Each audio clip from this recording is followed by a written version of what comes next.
এমন মজার টমেটো ভর্তার রেসিপি আগে কখনো হয়তো খাননি। আজকে এইভাবে রান্না করে খেয়ে দেখেন কত মজা।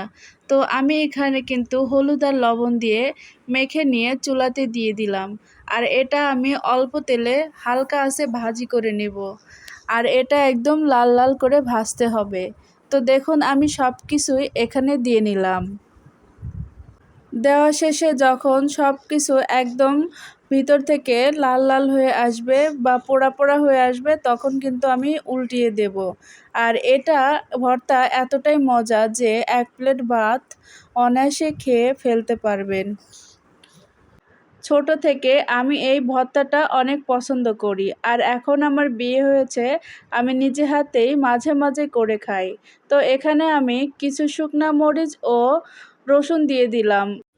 তো এই টমেটো আমি সুন্দর করে ২ পাশে ভাজি করে নেব, কারণ এটা যত পোড়া পোড়া হবে ততই ভালো লাগবে।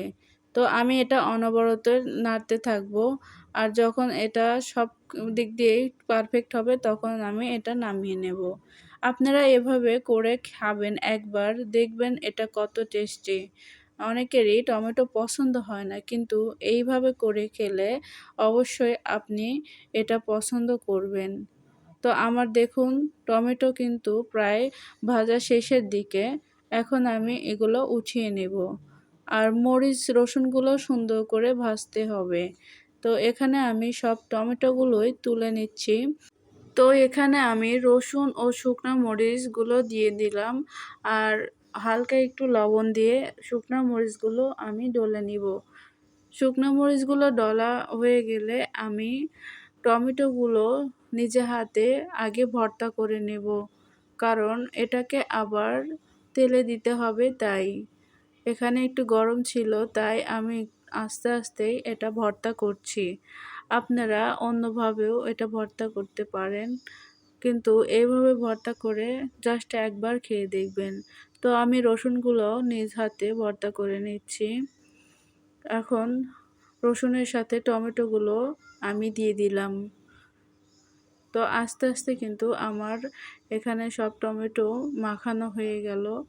আর এখন আমি একটা ছোট কড়াইতে একটু সরিষার তেল দিলাম। আর এখানে কিন্তু সরিষার তেলই ব্যবহার করতে হবে, তাহলে টেস্টটা আরও দ্বিগুণ হবে। তো এখানে আমি কুচানো একটা পেঁয়াজ দিয়েছি। হালকা একটু গরম করে আমি সেই টমেটোগুলো এখানে দিয়ে দিলাম। এখন আমি নাড়তে নাড়তে এর যে পানিটুকু আছে আস্তে আস্তে শুকিয়ে ফেলবো। আর আমি যে শুকনো মরিচগুলো রেখেছিলাম সেগুলো এর ভিতরে দিয়ে দিলাম। কিছুটা কাঁচামরিচও দিলাম।